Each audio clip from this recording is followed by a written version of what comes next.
From the moment of its release, Dirty Harry ignited a fierce storm of controversy, with many labelling it as fascist on screen. The film infuriated police officers who walked off the set was seen by lawyers and scholars as an example of human rights violations and left audiences both terrified and captivated. Yet despite the wave of criticism, the film became a massive hit, transforming Clint Eastwood into Hollywood's tough guy icon. Not only compelling for its gritty on-screen presence, the film also hides chilling secrets. The infamous real-life Zodiac Killer actually appeared to do something that haunted everyone, while Clint Eastwood nearly lost his life on a rooftop, plummeting straight onto concrete in one of Hollywood's most horrific accidents. But that's still not all, because there are many more shocking secrets behind Dirty Harry. Don't look away, this video will reveal everything.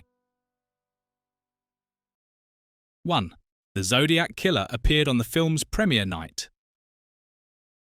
Dirty Harry was born from San Francisco's terrifying obsession, the Zodiac Killer case, a murderer who spread fear with coded letters and cold-blooded killings.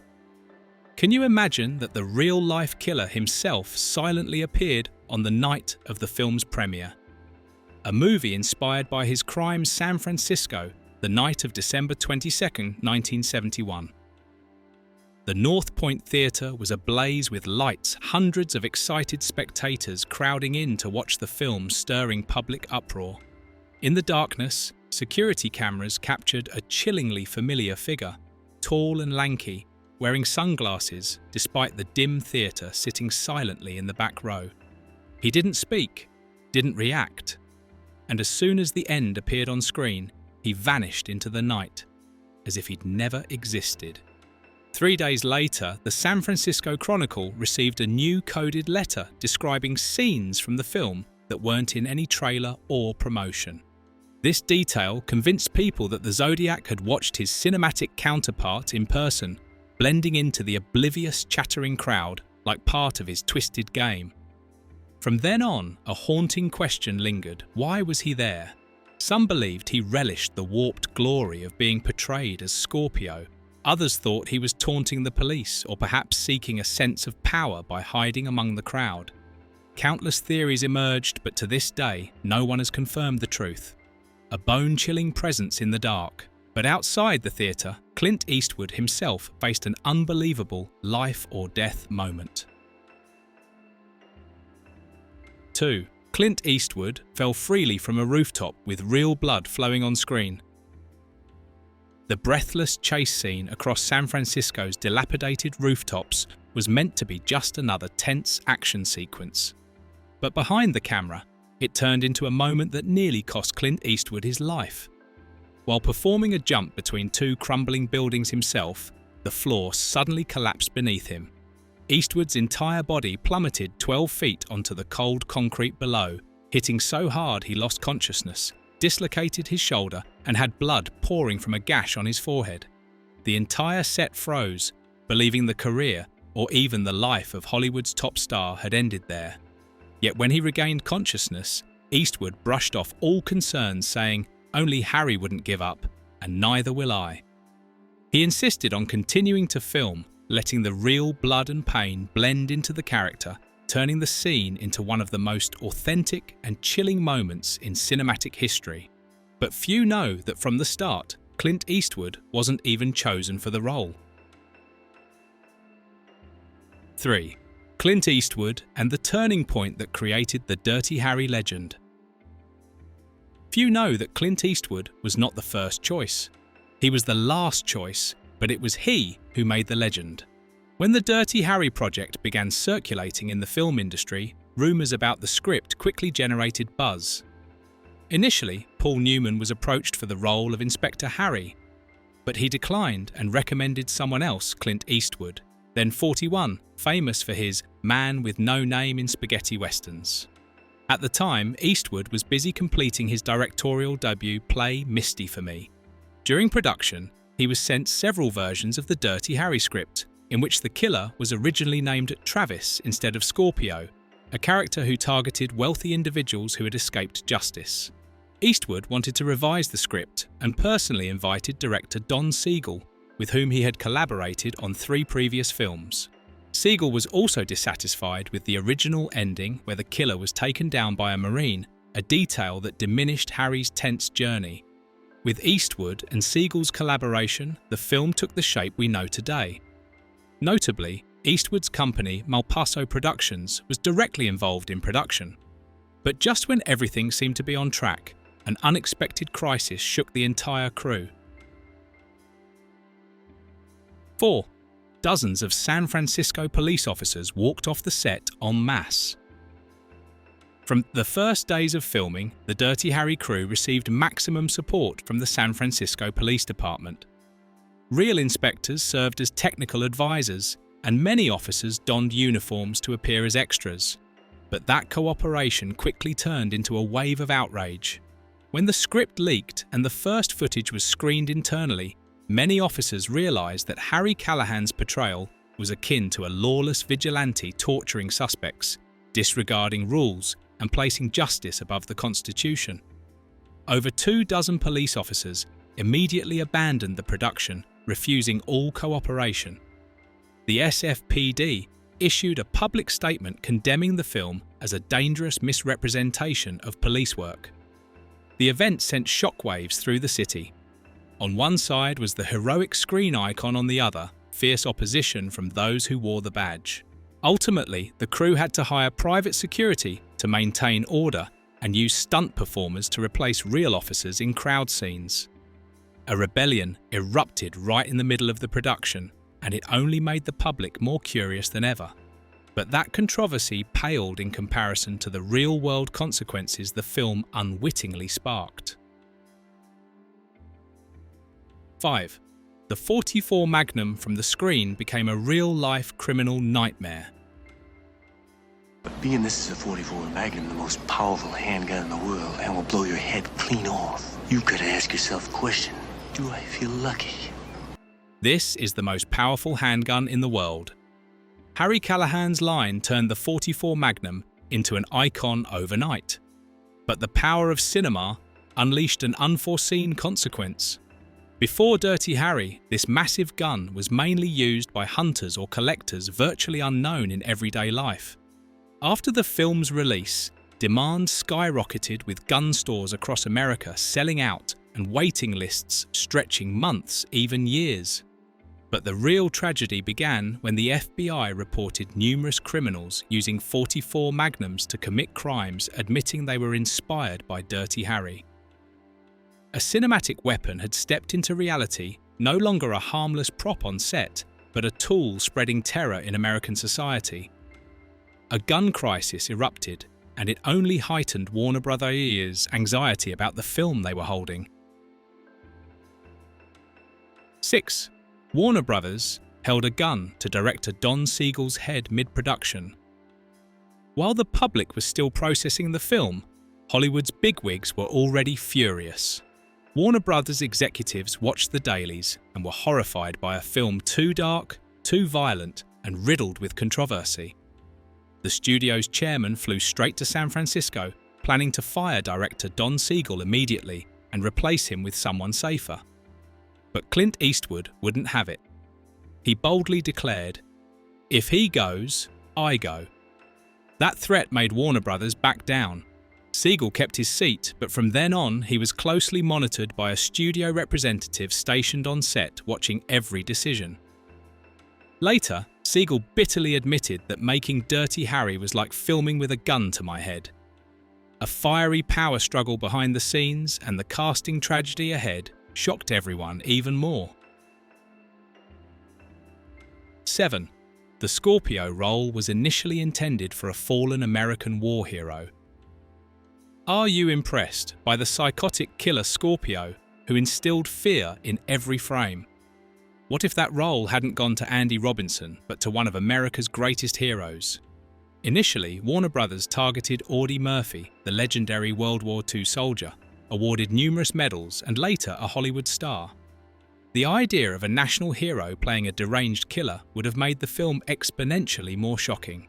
But fate intervened. Before the contract could be signed, Murphy died in a tragic plane crash, closing the door on a casting choice that could have altered cinematic history. That death paved the way for an unknown Andy Robinson, who turned Scorpio into one of the most chilling villains on screen. A fateful switch, and then Robinson himself turned his experience into a nightmare that extended beyond the set. 8. Andy Robinson acted so convincingly he received death threats in real life. Andy Robinson stepped onto the Dirty Harry set as a little-known theatre actor who even despised guns. He trembled every time he held a weapon, to the point that the crew had to send him for special training to overcome his fear. Yet when the cameras rolled, Robinson fully embodied the deranged Scorpio, wild eyes, distorted voice, every gesture chilling viewers to the bone. His performance was so convincing that the line between character and actor blurred. Audiences leaving theatres were both captivated and enraged, with many hating him so much they sent death threats, treating Robinson as if he were the real killer. The intense pressure forced him to change his phone number and live in anxiety for years afterward. A performance so successful it nearly cost the actor in real life. While Robinson was haunted by his role, the crew faced another nightmare, death-defying stunts. 9. Dirty Harry's daring jump was stitched together from 3 near-fatal stunts.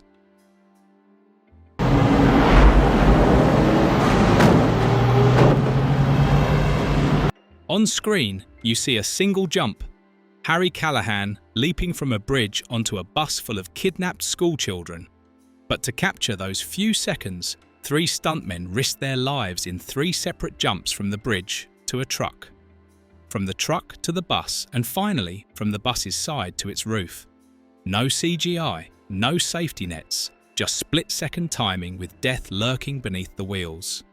One broke a rib, another suffered a concussion, all to deliver a breathtaking moment that left theatre audiences stunned. It was no longer just cinema, it was real lives gambled for a few frames. But it wasn't just the action scenes that left an indelible mark. Sometimes a single line was enough to rewrite action movie history. 10.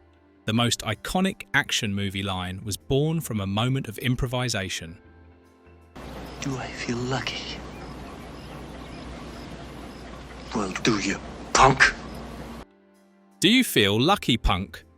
The line that became immortal, but did you know it wasn't in the script? The original script was long-winded and cumbersome, frustrating Clint Eastwood. He asked director Don Siegel for a chance to try something different. In a moment of improvisation, Eastwood delivered the short, icy line like a knife's edge. The entire set fell silent. When Siegel called, cut, the crew erupted in applause, and even the actor being held at gunpoint laughed in amazement. No one expected that spontaneous outburst to become the gold standard for action movie one-liners for decades to come. A spur-of-the-moment spark that changed history, and that same spirit drove Eastwood to take on dangerous challenges without a stunt double. 11.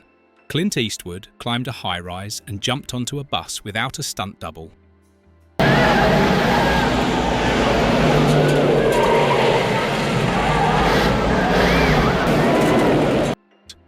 While many Hollywood stars opt for stunt doubles in dangerous scenes, Clint Eastwood chose to face them head-on. In the scene where he saves a suicidal man, he climbed a massive crane dangling in mid-air with only a flimsy safety rope, facing heights that would make anyone sweat. And in the climactic bus scene, it was Eastwood himself who leaped, clung to the edge, and climbed onto the roof, all real. No trick shots, no gimmicks, just sheer daring. Audiences watching believed Harry Callahan wasn't just a movie character, Eastwood himself was a real tough guy. And sometimes that gritty quality came from much smaller details. 12. Harry's iconic outfit was just Eastwood's personal clothes. Police officer, what's the problem? Oh, thank God. He's inside.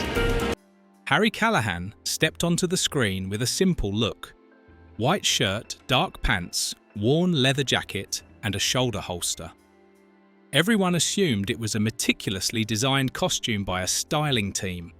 But the truth is almost unbelievably simple. It was all Clint Eastwood's personal clothing brought from home. The leather jacket had been with him for years, the shirt and pants were from his own wardrobe, and even the holster was chosen after consulting real police officers. Unexpectedly, that improvisation created one of the most iconic looks in cinematic history, copied countless times. And that authenticity wasn't just in the wardrobe, it was pushed to the extreme in the action scenes. 13. The bank robbery scene was crafted with advice from a real-life criminal.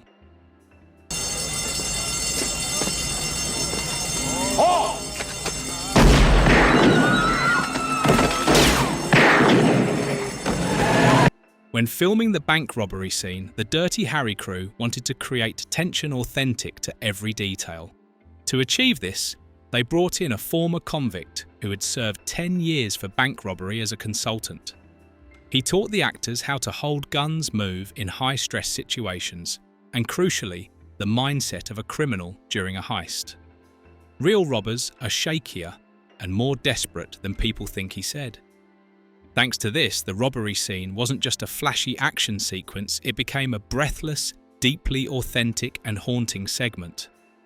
This brush with real crime made Dirty Harry stand out completely from other police films of its time. But that authenticity was a double-edged sword as it led the film to be viewed as a forbidden fruit in several European countries. Dirty Harry became a forbidden fruit banned in several European countries. Right after its release, Dirty Harry immediately enraged censors. Labelled dangerous in West Germany, it was banned for 3 years. Australia only allowed screenings after cutting multiple violent scenes. Finland was even harsher. The film was banned twice, forcing distributors to take the case to the Supreme Court. Ultimately, Dirty Harry was allowed back in theatres, but only after sacrificing 3 minutes of footage.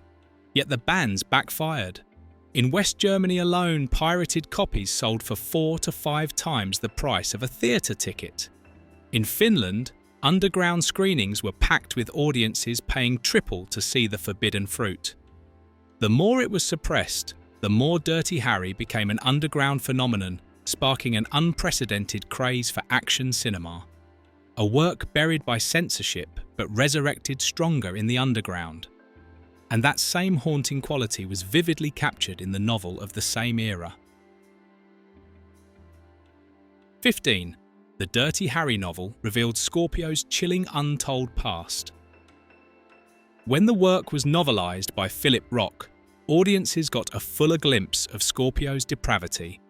In the book, he has a real name, Charles Davis, a killer who murdered his grandparents as a teenager and was later confined to a mental hospital.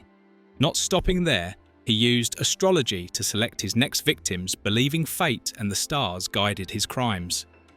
These horrific details never made it to the screen, but they made readers even more haunted. Scorpio in the novel expanded the fear, turning him from a cinematic character into a nightmare in the mind. And in real life, the crew's nightmare went by the name Budget. 16. Budget slashed by 30%, forcing the crew to improvise an iconic foot chase.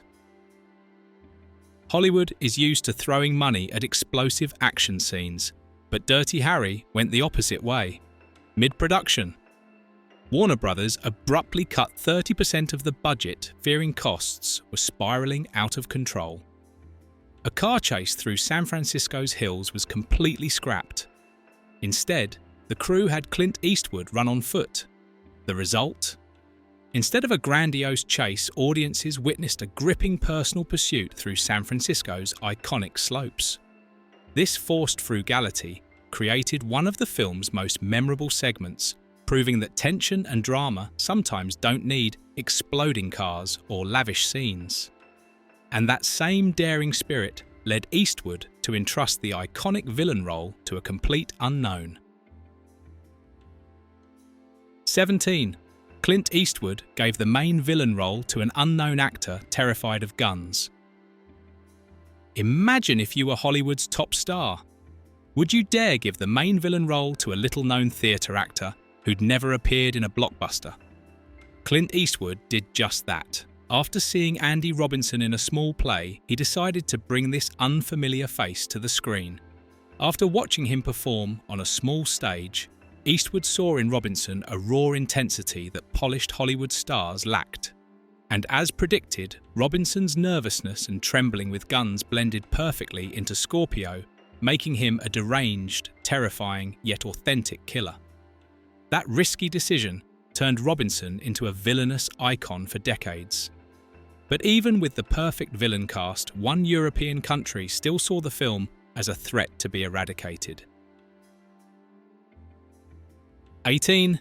Finland banned Dirty Harry twice, only relenting after a Supreme Court ruling. In Finland, Dirty Harry wasn't just censored, it was hunted to the end. After being banned the first time for excessive violence, distributors cut the film to get it into theatres.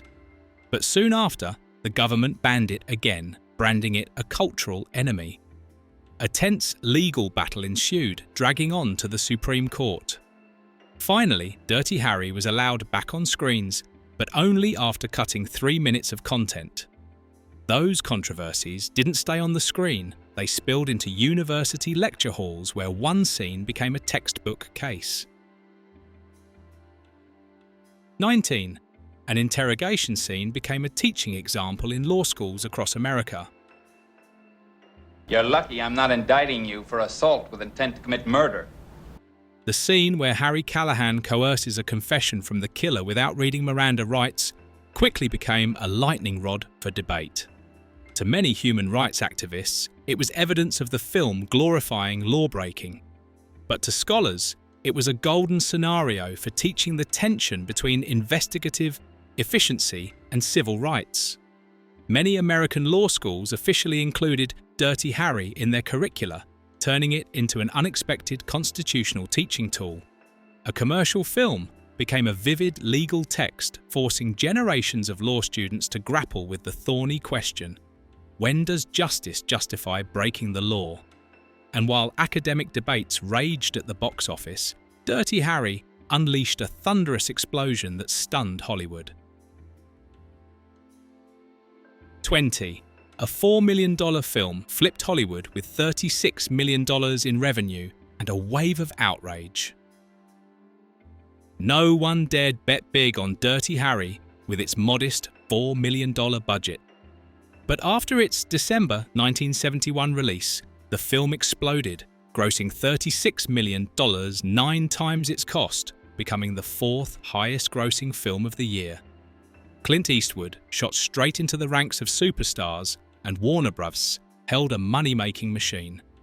But that success came with fury. The press scholars and human rights organizations unanimously criticized Dirty Harry for promoting violence, glorifying vigilante cops, and sowing the image of a fascist hero. A film both celebrated and cursed it became a polarizing icon in Hollywood history.